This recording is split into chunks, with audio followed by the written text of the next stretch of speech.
What's up mga kababayan, ph.trending here. Dito sa video natin ngayon ay ating panoorin itong Day 18 impeachment trial ni VP Sara. Kinumpirma ni OVP Assistant Chief of Staff Limbel Ortonio na pareho lang ang nilalaman ng financial plan para sa hiling na confidential funds ng Office of the Vice President noong 2022 at 2023. At nasabi rin ni Ortonio na nag-request sila ng confidential funds sa Department of Budget and Management bagaman wala pa di umanong detalyadong aktibidad at financial plan ang Vice Presidente. Dagdag pa rito na itong bagong witness, winikang wala siyang nadat ng confidential funds noong nauupo pa itong dating Vice Presidente na si Leni Robredo. Kung kaya't hindi maiwasang sabihin ng taong bayan na parang dahil papalapit ng eleksyon, ayan mga kababayan, ginugurum na, pinapabango na ang pangalan nitong si Leni nang maisingit nga sa diskusyon dito sa confidential funds ng OVP. Pero bagong lahat, huwag niyo po sana kalimutang mag-like at subscribe para updated ka sa mga uploads ko araw-araw. At yun na nga mga kababayan, bago tayo dumako dito sa impeachment trial, ating pasadahan muna, itong winika ni Mayor Isko na panagutin itong si Abante. Kaugnay nga na nasaan napunta itong 2 billion budget, para sa kanyang distrito kung lagi namang binabaha ang syudad ng Maynila. Ating panoorin to mga kababayan. This is the flood control project done in the city of Manila 2022, 2023, 2024, and 2025, amounting to more or less 14 billion done in Manila. So most of it finished already. Bumaha ng Pondo sa Maynila, bumaha pa rin sa Maynila. Now, itong lahat ng ito ay walang permit sa lungsod. Yes, we are investigating them. And they are also being investigated by the Office of the President. But that is the thing of the past. Sad to say, ulitin ko, bumaha ng pondo sa flood control sa Manila, amounting to 14 billion, and yet the people of Manila and those people studying, working, doing business, going in and out of Manila, continue to suffer with the flooding.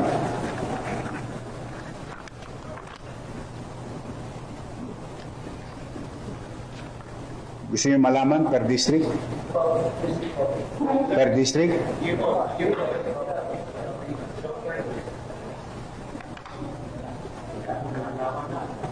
Ginala.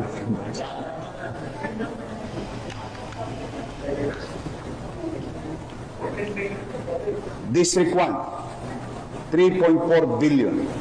District 2, 2 billion and 59 million. District 3, 4.2 billion. District 4, 1.3 billion. District 5, 1.1 billion.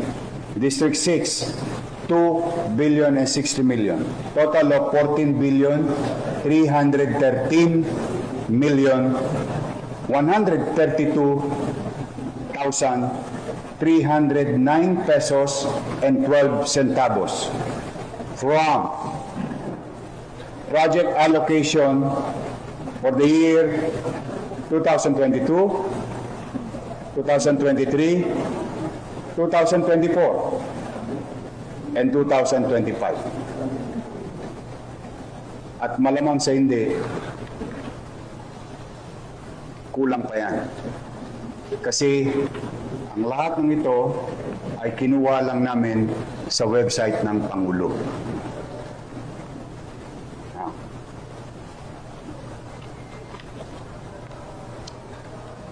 Yun ay nakaraan.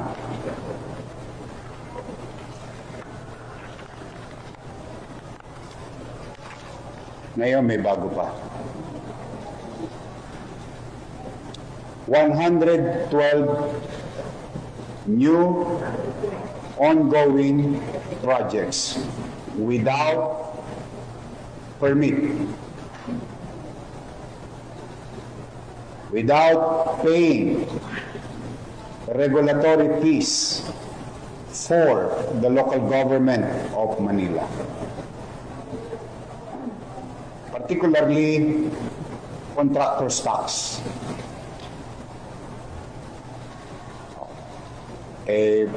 Pag ordinaryong tao nag-a-apply ng demolition permit, pag ordinaryong tao nagpursigi, makaipon, papayos ang bahay, kumukuha ng building permit. And they pay regulatory fees like what you call contractor's tax under the Manila Tax Ordinance. These are ongoing. We'll send you a copy of this. And yung mga binanggit ni Pangulo na mga kumpanyang paborito, nandito rin. Kayo na ang humusga. Konti-konti lang po ito. Random. 145 million, 97 million, 140 million, 94 million, 80 million, 142 million, 141 million. Kadikit-dikit pa yung numero. 141 million. GLC ulit. Ang daming GLC. 141 million, 94 million, 94 million, 140 million, 142 million. Mukhang paborito nila yung 140 million. Kasi tinitingnan ko lang naman random lang. So this is ongoing. And we continue to investigate. Now, hopefully, after today, they will learn a very good lesson. As I have said before, again and again, welcome kayong magnegosyo sa Manila. We welcome development in Manila, immaterial of political color, as long as you follow simple procedure. Ang masakit yung pagka-ordinaryong tao, hirap na hirap kumuha ng permit sa Maynila o sa local government. Pero pagka malalaking kumpanya, parang binabaliwala nila ang pamalang. So, we are investigating that. Yes, Sian. Last question from me. Sure. So, right now, tanong po, Yorme, sino ang Pilipinong dapat sisihin sa pagbaha sa Manila? Well, as far as ayokong pangunahan ng Pangulo sa investigasyon na ginagawa. I think they have more resources to tell the people who is liable or not, who've done projects properly o baka meron ding guni-guni. If I may borrow the words of the President. No? But first things first, yung para muna sa aming mga taga-Maynila. Mauna muna ang taong bayan. Nagagamit ang building na iyon sa pangaraw-araw na pamumuhay ng komunidad sa Santa Cruz. Biglang nawala, napagkaitan ang mga taga-Maynila. That is my obligation. Hopefully, someday, somehow, magkaalaman din kung sino ang mga taong may kapabayaan. For now, it's very clear from your city government of Manila that there is liability on the part of the contractor. There are hundreds more, or a little over and under 100 contractors doing infrastructure projects from the national government. Of course, we'll go after them. The same banana. Until unless they follow the local government code, provision of it, and other existing laws like the National Building Code and other ordinances, local laws of the City of Manila. Now, gusto ba namin silang sampahan lang ng kaso? Hindi po. Kaya lang, parang gusto nilang parang siguro nasanay silang walang umahabol sa kanila. Ngayon, I think they should learn their lesson very well. Welcome silang kumuha ng permiso sa Maynila at magbayad ng obligasyon sa siyudad ng Maynila. We will welcome them, each and every one of them, if they follow procedure. Kung kaya naman hindi ko na patatagalin ba, ito na ang buong video. We shall dispense with the reading of the August 24, 2026 Journal of the Senate Sitting in Impeachment Court and shall consider the same as approved. The Clerk of Court will kindly call the case before the Impeachment Court. Case number 004-2026 in the matter of impeachment trial of Vice President Sara Zimmerman Duterte. Appearances of the parties. Same appearance for the prosecution, Your Honors. We're ready. Good morning, Your Honors. Same appearance for the respondent accused. Thank you. We are in receipt. Before we proceed to our next witness, I believe it's going to be Mr. Ortonio. We are in receipt of a request for stipulation with respect to certain circumstances and documents from the prosecution. Is that correct? Do you confirm, Honorable Chua? Yes, Your Honor. We got a copy of the one, the lead counsel for respondent already responded to the request for stipulation for Eduardo Fajardo yesterday, I believe. And That's only correct, Your stipulated to the first 2 points. Yes, Now, Your this Honor. one for Ortonio, we got it only last night. May I ask the counsel for respondent when you got the request for stipulation? We also received this just last night, Your Honor, by email. Is there an equal request for stipulation with respect to documents? I believe, Your Honor, that on the third page of this new request for stipulation with respect to Mr. Lemuel Ortonio, there are certain documents that the prosecution requests for stipulation. But this will be addressed during the presentation and the cross-examination of the witness, Your Honor. So can you already comment on the request for stipulation with respect to Ortonio, Attorney Sheila? We can, Your Honor.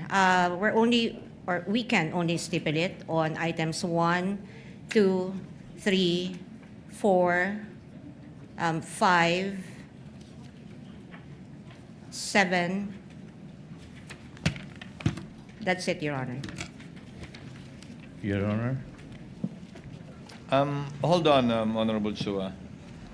In regard to the documents, Attorney Sheila, some of these, if not all, I haven't checked actually individually because this is a different list from the list of documents that I have that Ortonio may identify based on our own study of the pretrial order and markings. How about the documents, Attorney That's Sheila? our concern, Your Honor, since we only received this last night, and this is inconsistent also with the order of this court that any request for stipulation must be provided to either party at least 1 day I before the agree. hearing, Your Honor. And therefore, we would prefer to hear first the comment of the prosecution on this witness, and we will respond accordingly afterwards, Your Honor. And also, Your Honor, I will ask later on at the start of the presentation of the witness for another counsel to be acknowledged and recognized, Your Honor. At the appropriate time, Attorney Sheila. Yes, Your Honor. Yes, Honorable Chua. Can I now, Your Honor, turn over to the counsel for the prosecution, Attorney May Divina Gracia? I'm sorry, May Divina Gracia, Your Honor. will be the one handling. Yes, Your Honor. We're not yet there, counsel. I'm still at the point of trying to abbreviate the proceedings, at least with respect to the documents. And to give a shot at the counsel for respondents looking at the documents, how many are common documents or common exhibits? Because to the mind of the presiding officer, counsels, if it is a common exhibit, meaning marked by both parties separately, unless there is proof or allegation of fraud and or palpable mistake or absence of regularity, then it would have to be proven through the witness. However, absent that, the court can take it as already being authentic and its due execution having been established without need of proof through the identification of a witness. If there is that chance, the court is willing to give the parties a few minutes while the court is discussing its ruling with respect to the point raised by Attorney Sheila last August 12, which will take roughly about 20 to 25 minutes. Would that be enough time, Attorney Sheila, for you I to think, go Your over the Honor, we'll documents? just need around 5 minutes. We're amenable to some stipulation under item number 25, except for item number 25, B and V, B and Beta and Victory, Your Honor, because these are not common exhibits. But with the rest of the items under number 25, we probably will just be needing 5 minutes to see the prosecution's documents and return to this court with a response to the request for stipulation. 5 minutes? If it's 5 minutes, the court will defer its ruling on your August 12 manifestation and just simply give you 5 minutes before we call Ortonio. 5 minutes? Thank you, Your Honor. Okay, 5 minutes. Court declares a brief recess in order for the parties to be able to stipulate on the documents they will be presenting to the witness Ortonio to save on the court's time. Under that paragraph from A to V, Your Honor. From Alpha to Victory. Yes, Your Honor, subject to comment on the eventual offer. Thank you very much, counsel. Thank you for helping the court in abbreviating the proceedings. Now, Honorable Chua, who again will be the one to present the witness Ortonio? The counsel for the prosecution, Attorney May Divina Gracia. Attorney May Divina Gracia. You are recognized, ma'am. Your Honor, Yes, Attorney Sheila? May On the I part of the respondents? may I also ask that Attorney Christine Ferrer be recognized as counsel for the defense today, Your Honor, for this witness. Attorney Ferrer is recognized. Thank you, Your Honor. Good morning, it'll Your be- Honors. I Is am it May- correct to address you, Attorney May? Yes, Your Honor. So it'll be Attorney May and Attorney Christine. Yes, Your Honor. Call your witness, Attorney May. Your Honor, we would like to call to the witness stand our sixth witness in the person of Mr. Lemuel G. Ortonio. The clerk of court is directed through the OSA to kindly situate Mr. Ortonio at the witness stand.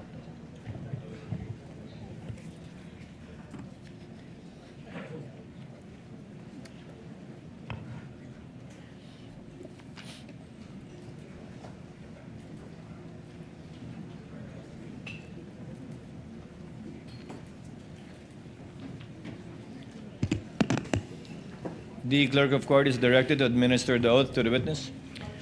Mr. Ortonio, please raise your right hand. You, Lemuel G. Ortonio, do swear that the evidence you shall give in the case now pending between the Philippines and Vice President Sara Zimmerman Duterte shall be the truth, the whole truth, and nothing but the truth. So help you God. Yes.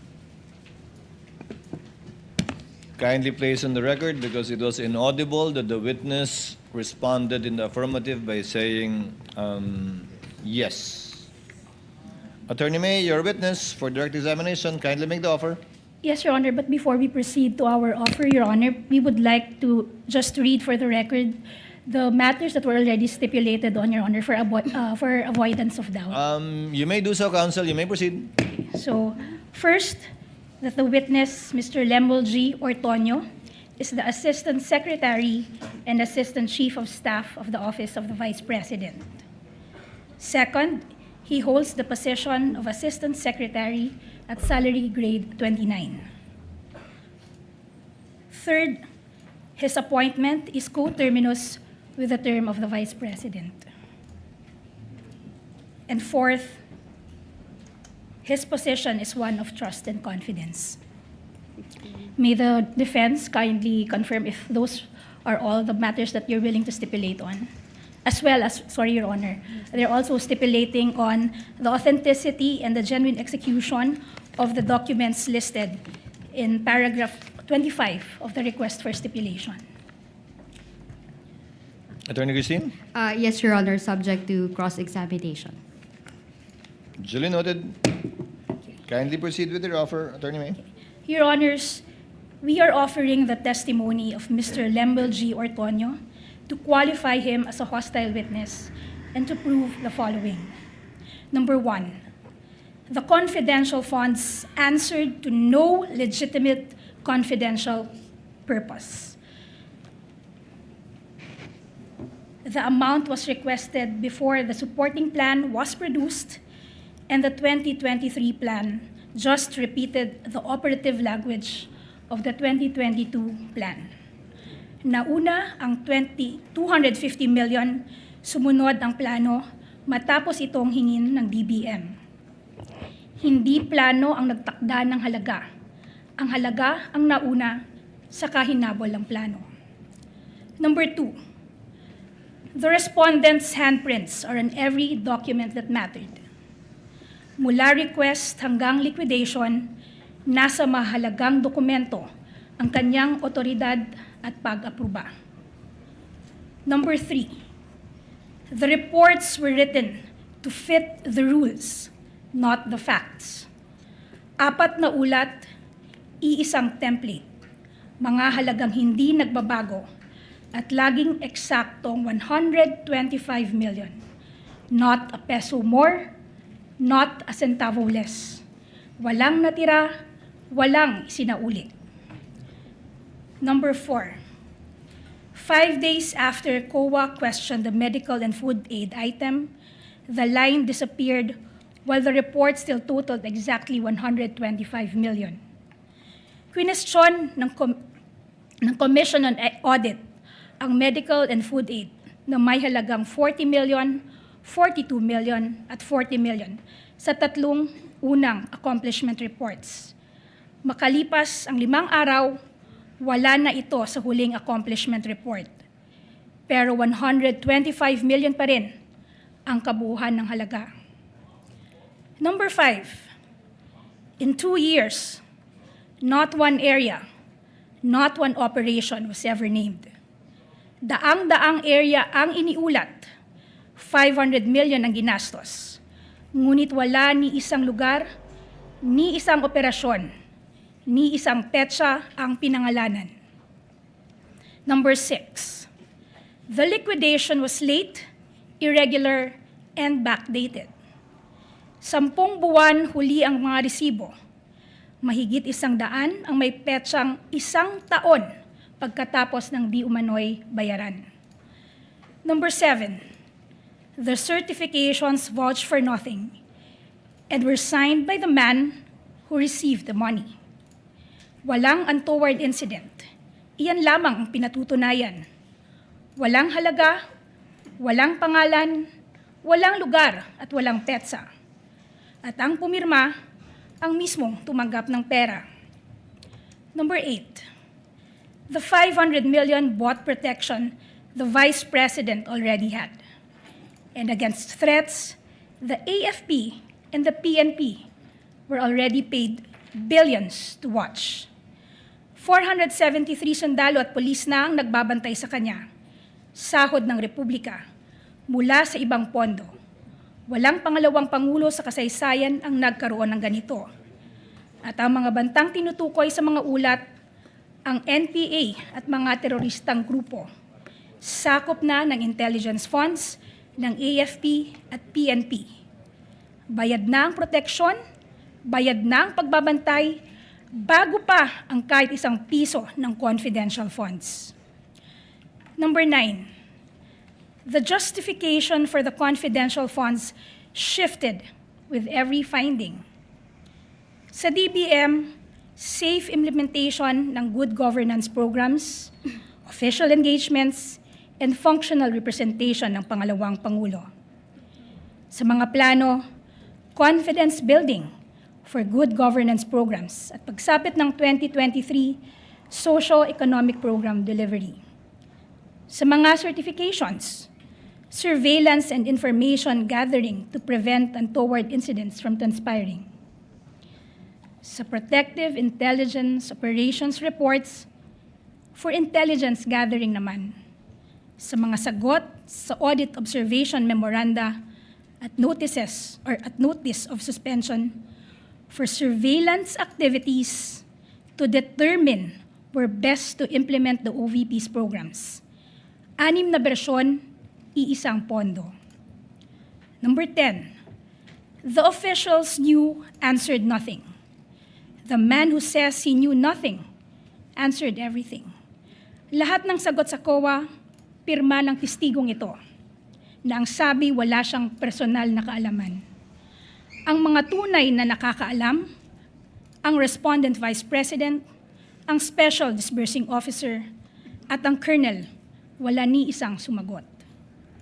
Number 11, the explanations for the confidential funds are a sham, and the failure to account the funds gives rise to the presumption of misappropriation. Pabago-bago ang paliwanag, walang detalye, walang dokumentong sumusuporta, pagtatakip, hindi pagpapaliwanag. At hanggang ngayon, hindi na-account ang 500 million ng bayan. Sa ganitong kabiguan, ang batas na mismo ang nagsasalita, prima facie, na ipinalalagay na ang pondo ay ginamit para sa sariling kapakanan. That would be all for Your Honor. Comment, Attorney Christine? Yes, Your Honor.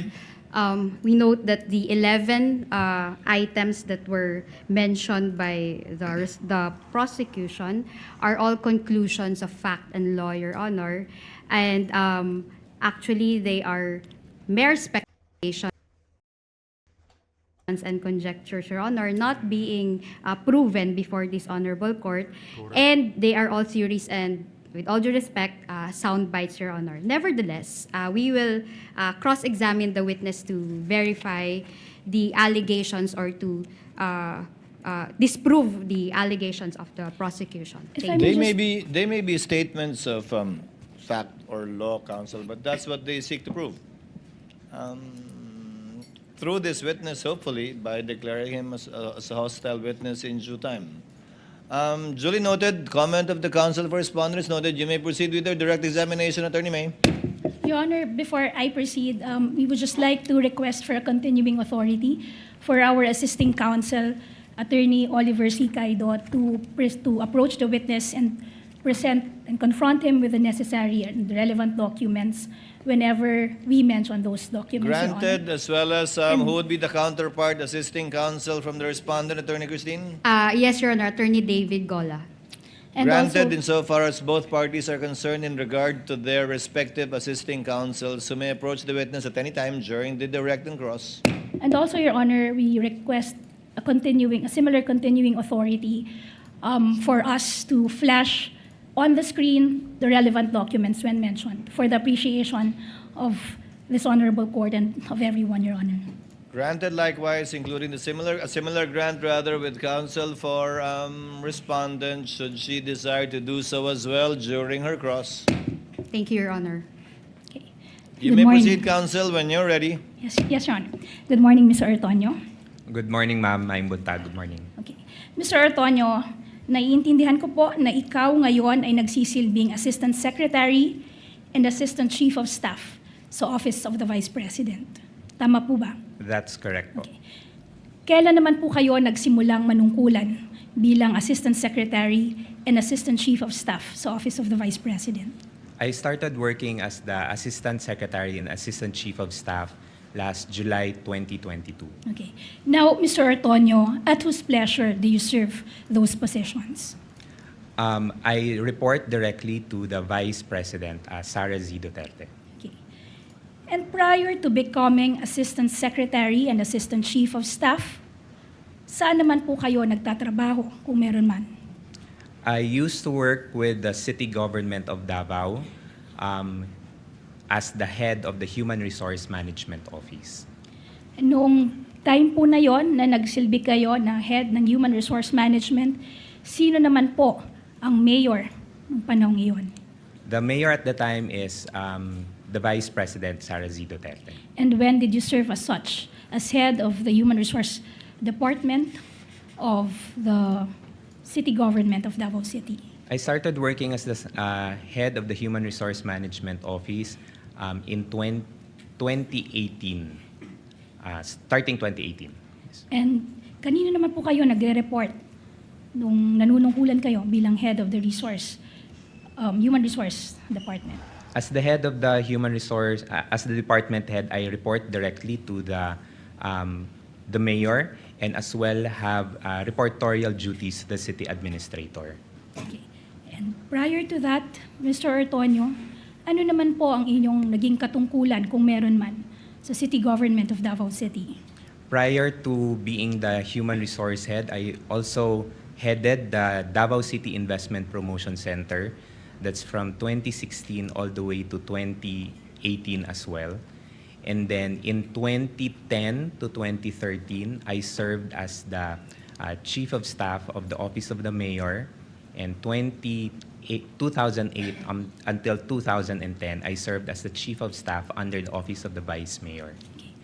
Isa-isahin po natin. Nung nanungkulan ho kayo bilang head ng Davao City Investment and Promotion Center, sino naman po ang nanunungkulan bilang mayor ng Davao City at that time? The mayor at the time is Vice President Sara Duterte.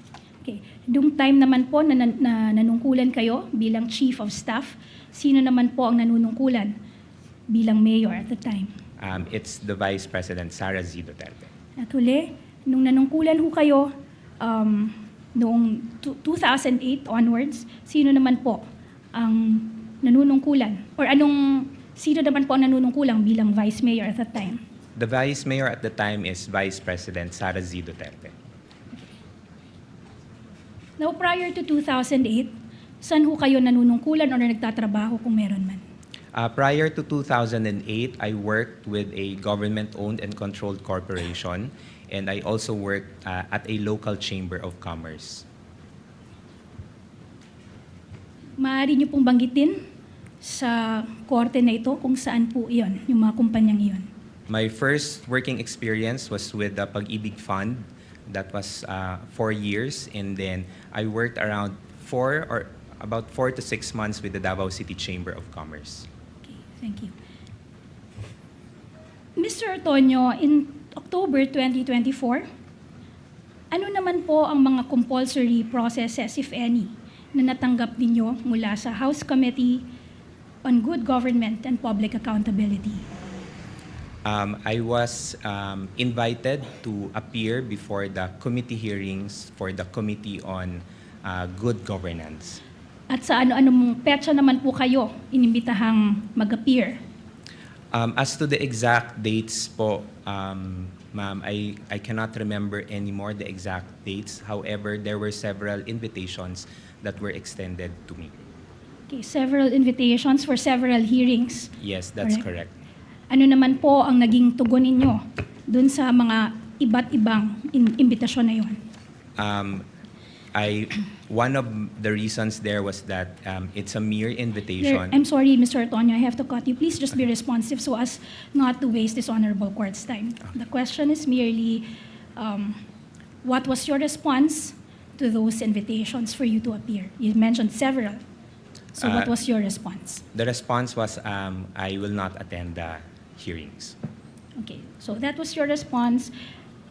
What, if any, judicial remedy did you seek against those invitations? Sorry, ma'am. When you say judicial remedy, what do you Judicial mean? relief? Did you ask for injunctive relief against the compulsion or the invitation for you to attend the hearings mentioned in those invitations? The reason, ma'am, was that it's a mere No, invitation po. Again, Mr. Ortonio, I'm sorry, I don't want to be difficult, but again, let me just remind you to please be just responsive to the question. The question is simply, what judicial relief, if any, did you apply for in response to those invitations? If I can remember, ma'am, none, ma'am. Okay. And what was the subject matter of those hearings where you were invited, if you know? It's regarding the confidential funds.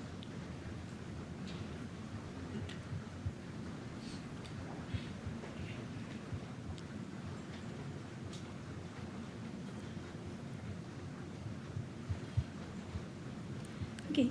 Now, Ms. Ortonio, what is your relation with Mr. Ernesto Nemenzo Ortonio Jr., who is the president and a member of the board of directors of PNX Udena Insurance Brokers Incorporated? Your Honor, please. Attorney Christine? Relevance, Your Honor. It is very much relevant, Your Honor, because this would prove that this witness and the respondent move in the same social circle. And this witness can practically become a social pariah if he speaks unfavorably of the respondent. You're on a short leash, counsel. Go to your point. Objection is overruled. So, Mr. Ortonio, just to repeat the question, what is your relation with Mr. Ernesto Nemenzo Ortonio Jr., who is the president and a member of the board of directors of PNX Udena Insurance Brokers Incorporated? He is my father po. Okay.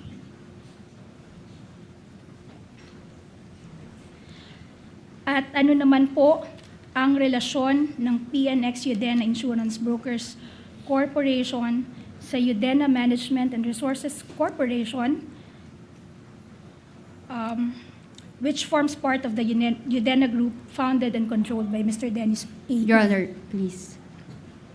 Yes, Attorney Christine. Again, relevance, Your Honor, to the confidential funds. And she's on short leash. Your Attorney Honor, May, Attorney if May, I may just is this quickly part respond. of trying to qualify Mr. Ortonio as a hostile witness? Yes, Your Honor, this will establish that this witness has an adverse interest, Your Honor, in this case. With your indulgence, as well as with the permission of counsels for the parties, I think it has been established that Mr. Ortonio serves at the pleasure of the Vice President, has been working for her for quite some time, and is serving up to now. Correct me if I'm wrong, Mr. Ortonio. That's with the correct, Vice President. Your Honor. And that if the Vice President is impeached and therefore removed from office, pati kayo matatanggal po, di ba? Dahil coterminous kayo. That's correct, Your Honor. And that as far as we know, until today, you are still working with the Office of the Vice President and serving under that capacity, coterminous. Yes, that's correct, Your Honor. To abbreviate the proceedings, the court declares Mr. Ortonio as a hostile witness based on his adverse interest vis-a-vis the respondent and the prosecution, and that therefore counsel Attorney May can ask leading questions, but again, pursuant to the rules, may not ask misleading questions. You may proceed, ma'am, accordingly. Thank you, Your Honor. Mr. Ortonio, I am showing you a video footage of the hearing of the CGGPA on November 25, 2024. May I request, Your Honor, our assisting counsel who is stationed at the technical booth to play the said video footage.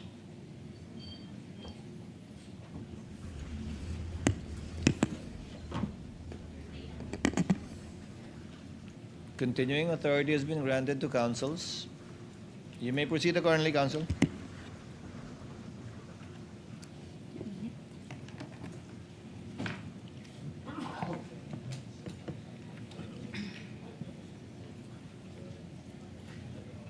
Office of the Vice President. Mr. Lemuel G. Artonio, Assistant Secretary and Assistant Chief of Staff. Ms. Winnie G. Dallego, Chief of Thank Public you. Assistance. Okay. Mr. Ortonio, ano ang relasyon mo sa Lemuel G. Ortonio na nabanggit sa video na aming pinakita? That's me po, ma'am. Okay. At ano naman At tama ba, kinukumpirma mo ba na ang event na recorded dyan sa video footage na yan ay ang hearing ng CGGPA noong November 25, 2024? That's correct po. At Mr. Ortonio, maaalala mo ba na sa hearing na yan, sinabi mo, and I quote, "You provide overall supervision for the internal affairs of the Office of the Vice President." End of quote. That's correct po. At pinapatutuhanan mo rin ba na kasama ng supervision na yan ang supervision sa Administrative and Financial Services Office at Strategy Management Office ng Office of the Vice President? That's correct po. Okay. Ngayon, Mr. Ortonio, tama bang sabihin ng Administrative and Financial Services Office, ito ang opisina sa Office of the Vice President na in charge sa pangkalahatang budget ng OVP? That's correct po. Kasama dito ang budget preparation, That's correct. budget disbursement, accounting, at liquidation. That's correct. And since you exercise supervision over this office, sa pangkalahatan, tama bang sabihin, or generally, walang pondo ng OVP ang hinihiling, nilalabas, ginagastos, o inililiquidate na wala sa inyong kaalaman at supervision? Tama ba? Generally, Mr. Ortonio. Generally, yes. Ngayon, ang Strategy Management Office naman, ito ang tanggapan ng OVP na nangangasiwa sa strategic planning, management, monitoring, evaluation, organizational development, at iba pang kaugnayan ng tungkuling pamamahala ng OVP. Tama ba? That's correct. So kasama dito ang pagbuo at pagsubaybay sa mga programa, proyekto at aktibidad ng OVP. Tama ba? That's correct. So ngayon, dahil sa iyong pag-amin, tama rin bang sabihin na bawat programa ng OVP ay dumadaan sa SMO? For all the activities. Yes. At dahil kayo ang nagsusuperbisa sa SMO, kayo rin ang nagsusuperbisa sa mga programa, proyekto at aktibidad nito. Tama ba? General supervision Yes. po. In short, or sa madaling salita, bawat programa ng OVP ay dumadaan sa inyong supervision ng 2 beses. Una, kapag ito ay pinaplano ng SMO, at pangalawa, kapag binabayaran ito ng AFSO. Tama ba? Yes po. At tama rin bang sabihin na ang mga direktor ng 2 opisinang ito ay nag-uulat din sa iyo? Tama ba? That's correct po. Also, tama rin bang sabihin na ang Vice President mismo ang nagtalaga sa inyo ng supervision over these 2 offices? Yes, that's correct as part of the organizational structure. Okay.